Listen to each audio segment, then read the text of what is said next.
ನಮಸ್ಕಾರ ವೀಕ್ಷಕರೇ, ನಾವಿಂದು ಜಿಲ್ಲಾಧಿಕಾರಿ ಕಚೇರಿ ಎದುರುಗಡೆ ಇದ್ದೀವಿ. ಅಂಗನವಾಡಿ ನೌಕರರ ಸಂಘದ ವತಿಯಿಂದ ಬೃಹತ್ ಪ್ರಮಾಣದ ಪ್ರತಿಭಟನೆಯನ್ನು ಹಮ್ಮಿಕೊಂಡಿದ್ದಾರೆ. ಕಾರಣ ಅಂಗನವಾಡಿ ಕೇಂದ್ರಗಳು ಮೇಲ್ದರ್ಜೆಗೆ ಏರಿಸಬೇಕು ಮತ್ತು ICDS ಪ್ರತ್ಯೇಕ ನಿರ್ದೇಶನ ಮಾಡಬೇಕೆಂದು ಒತ್ತಾಯಿಸಿ 2 ದಿನದ ಕಾಲ ನಿರಂತರ ಅಹೋರಾತ್ರಿ ಧರಣಿ ಸತ್ಯಾಗ್ರಹವನ್ನು ಹಮ್ಮಿಕೊಂಡಿದ್ದಾರೆ. ಅವರ ಬೇಡಿಕೆಗಳೇನು ಕುರಿತಾಗಿ ಅಂಗನವಾಡಿ ಕಾರ್ಯಕರ್ತರೊಂದಿಗೆ ಮಾತಾಡೋಣ ಬನ್ನಿ. 50 ವರ್ಷದಿಂದ ಅಂಗನವಾಡಿ ನೌಕರರು ಗೌರವಧನದ ಹೆಸರಿನಲ್ಲಿ ನಾವು ಕೆಲಸ ಮಾಡ್ತಾ ಬಂದಿದ್ವಿ. ಇದು 50 ವರ್ಷ ಆದಂಥ ಇಲಾಖೆ ಒಂದು ಪ್ರತ್ಯೇಕ ಇಲಾಖೆ ಆಗಬೇಕು ಮತ್ತು ಅಂಗನವಾಡಿ ಕಾರ್ಯಕರ್ತೆಯರಿಗೆ 2018ರಿಂದ ಇಲ್ಲಿ ತನಕ ರಾಜ್ಯ ಮತ್ತು ಕೇಂದ್ರ ಸರ್ಕಾರ ಒಂದು 100 ರೂಪಾಯಿ ಗೌರವಧನ ಹೆಚ್ಚಳ ಮಾಡಿದೆ. ಹೋದ್ಸಲ ಚುನಾವಣೆ ಸಂದರ್ಭದಲ್ಲಿ 15,000 ಕೊಡ್ತೀವಿ ಅಂತ ರಾಜ್ಯ ಸರ್ಕಾರ ಅನೌನ್ಸ್ ಮಾಡಿದೆ, ಆದರೆ ಜಾರಿ ಮಾಡಿಲ್ಲ. ಮತ್ತು ಅಂಗನವಾಡಿ ಕೇಂದ್ರಗಳು ಮೇಲ್ದರ್ಜೆಗೆ ಏರಿಸಬೇಕು ಮತ್ತು ಅಂಗನವಾಡಿ ಕೇಂದ್ರದಲ್ಲೇ LKG UKG ಸ್ಟಾರ್ಟ್ ಮಾಡಬೇಕು ಮತ್ತು ಗ್ರ್ಯಾಜುಯಿಟಿ ಆದವರಿಗೆ ಹಣ ಬಿಡುಗಡೆ ಮಾಡಬೇಕು. ಗುಜರಾತ್ ಹೈಕೋರ್ಟ್ ಏನು ಕೊಟ್ಟದ, ಅಂಗನವಾಡಿ ಕಾರ್ಯಕರ್ತರು C ದರ್ಜೆ ನೌಕರದಾರ ಅಂತೇಳಿ ಅವರು ಸರ್ಕಾರಿ ನೌಕರರನ್ನು ಪರಿಗಣನೆ ಮಾಡಬೇಕಂತ ತೀರ್ಪು ಕೊಟ್ಟದ. ಅದನ್ನು ಜಾರಿ ಮಾಡಬೇಕು ಮತ್ತು ಅಧಿವೇಶನದಲ್ಲಿ ಚರ್ಚೆ ಮಾಡಬೇಕಂತೇಳಿ ನಾವು ಜಿಲ್ಲಾಧಿಕಾರಿಗಳ ಮುಖಾಂತರ ರಾಜ್ಯ ಮತ್ತು ಕೇಂದ್ರ ಸರ್ಕಾರಕ್ಕೆ ಮನವಿ ಪತ್ರ ಕೊಡ್ತಾ ಇದ್ದೀವಿ. ಶಿಕ್ಷಣ, ಲಾಲನೆ, ಪಾಲನೆ, ಪೋಷಣೆ ಇದು ಸಂವಿಧಾನಬದ್ಧವಾದ ಹಕ್ಕು. ಇವತ್ತಿನ ದಿನ ICDSನಲ್ಲಿ ಕೆಲಸ ಮಾಡುವಂಥ ಅಂಗನವಾಡಿ ನೌಕರರು ನಿಭಾಯಿಸ್ತಾರೆ ಅಂತೇಳಿ ಗುಜರಾತಿನ ಕೋರ್ಟ್ ಹೇಳ್ತು. ಅದೇ ಪ್ರಕಾರ ಇವತ್ತಿನ ದಿನ ನಾವು ಕೂಡ ಕೆಲಸ ಮಾಡ್ತಾ ಇದ್ದೆವು. ಆದರೆ 2018ರಿಂದ ಕೇಂದ್ರ ಸರ್ಕಾರ ಒಂದು ಬಿಡಿಗಾಸನ್ನು ಬಿಡುಗಡೆ ಮಾಡಲಿಲ್ಲ. ಅದರ ಜೊತೆಗೆ ಕೇವಲ ಅಂಗನವಾಡಿ ನೌಕರರು ಬದುಕು ಬೀದಿಗೆ ತಳ್ಳಾರ್ದೆ ಇನ್ನೊಂದು ಘೋರ ತಪ್ಪು ಏನು ಮಾಡ್ತಂದ್ರೆ 2018ರಿಂದ ಆಹಾರದ ಮೇಲೆ ಇವತ್ತು GST ಹಾಕ್ತೀವಿ. ನಾವು ಕೇಳ್ತಾ ಇದ್ದೆವು. ಇವತ್ತಿನ ದಿನ ಮಹಿಳಾ ಬೇಟಿ ಬಚಾವ್ ಬೇಟಿ ಪಡಾವ್ ಅಂತ ನೀವೇನು ಹೇಳ್ತಿರಲ್ಲ, ನಿಜವಾದ ಬೇಟಿ ಬಚಾವ್ ಕಾಳಜಿ ನಿಮಗಿದ್ದರೆ ICDSನ ಇವತ್ತಿನ ದಿನ ಬಜೆಟ್ ಹೆಚ್ಚು ಮಾಡಬೇಕಾಗಿತ್ತು. 2018ರಿಂದ ಏನು ಕಾಳಜಿ ಮಾಡಲಿಲ್ಲ.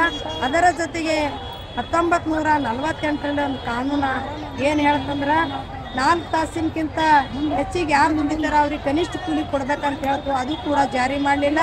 ಅದರ ಜೊತೆಗೆ ಚುನಾವಣೆಗಿಂತ ಮುಂಚೆ ರಾಜ್ಯ ಸರ್ಕಾರ ಒಂದು ತೀರ್ಮಾನ ಏನು ಹೇಳ್ತು, ಘೋಷಣೆ ಮಾಡ್ತು, ನಿಮ್ಗೆ 15,000 ರೂಪಾಯಿ ಗೌರವಧನ ಹೆಚ್ಚಿಗೆ ಮಾಡ್ತೇವೆ ಅಂತ ಹೇಳಿದ್ರು. ರಾಜ್ಯ ಸರ್ಕಾರದವರು ಅದು ಕೂಡ ಜಾರಿ ಮಾಡಲಿಲ್ಲ. ಅದರ ಜೊತೆಗೆ 2024 ಮೇ 29ಕ್ಕೆ ಕರ್ನಾಟಕ ಸರ್ಕಾರ ಒಂದು ಆದೇಶ ತಂತು. ಏನು ಆದೇಶ ಅಂದರೆ ಹೈದರಾಬಾದ್ ಕರ್ನಾಟಕದ ಎಲ್ಲ 7 ಜಿಲ್ಲೆಯಲ್ಲಿ ಅಂಗನವಾಡಿ ಮಕ್ಕಳು LKG UKG ಅಂತೇಳಿ ಒಂದು ಯೋಜನೆ ತಂದರು. ನಾವು ಕೇಳ್ತಾ ಇದ್ದೇವೆ, ಇವತ್ತಿನ ದಿನ ಮಗುವಿನ ನಿಜವಾದ ಸರ್ವತೋಮುಖ ಬೆಳವಣಿಗೆ ಅಂದ್ರೆ ದೈಹಿಕ, ಮಾನಸಿಕ, ಬೌದ್ಧಿಕ, ಸಾಮಾಜಿಕ, ಭಾಷೆ ಬೆಳವಣಿಗೆ ಮಾಡೋಂಥ ಸಾಮರ್ಥ್ಯ ಶಕ್ತಿ ICDS ಸ್ಕೀಮಿಗೆ ಅದ. ICDS ಸ್ಕೀಮಿನಲ್ಲಿ ಕೆಲಸ ಮಾಡುವಂಥ ಅಂಗನವಾಡಿ ಕಾರ್ಯಕರ್ತೆಗೆ ಮಾತ್ರ ಸಾಧ್ಯ ಅದಂತೆ ಸ್ಪಷ್ಟವಾಗಿ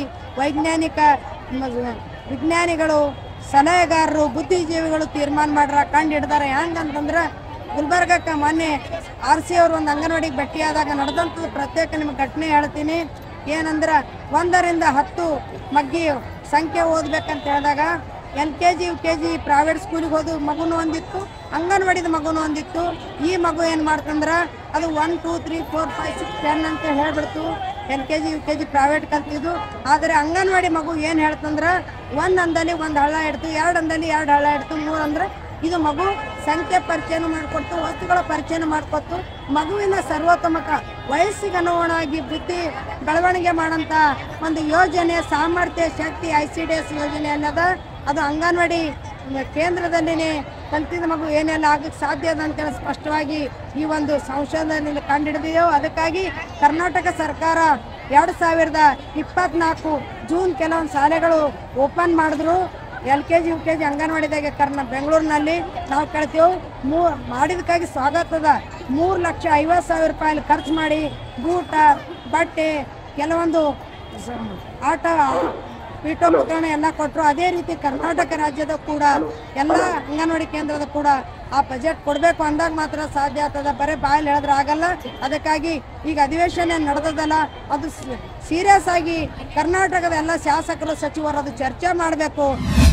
ದುಡಿಯುವ ವರ್ಗದ ಜನ, ಪೊಲೀಸು, ಲಾಠಿ, ಮಿಲಿಟರಿ, ಕೊಂಡ ಸರ್ಕಾರ ಯಾರಿಗೂ ಒಂದಿಲ್ಲ. ಯಾರಿಗೂ ಒಂದಿಲ್ಲ. ದೊಡ್ಡ ಶಕ್ತಿನೇ ದುಡಿಯುವ ವರ್ಗದ ಶಕ್ತಿ, ಯಾರಿಗೂ ಹೆದರಲಾದ ಶಕ್ತಿನೇ ಈ ಕೆಂಬಾವುಟದ ಶಕ್ತಿ. ಈ ಕೆಂಪು ಬಾವುಟ, ಕುಡುಗೋಲು ಸುತ್ತಿಗೆಯ ಬಾವುಟ, ಈ CITU ಇದು ದುಡಿಯುವ ವರ್ಗದ ಬಾವುಟ.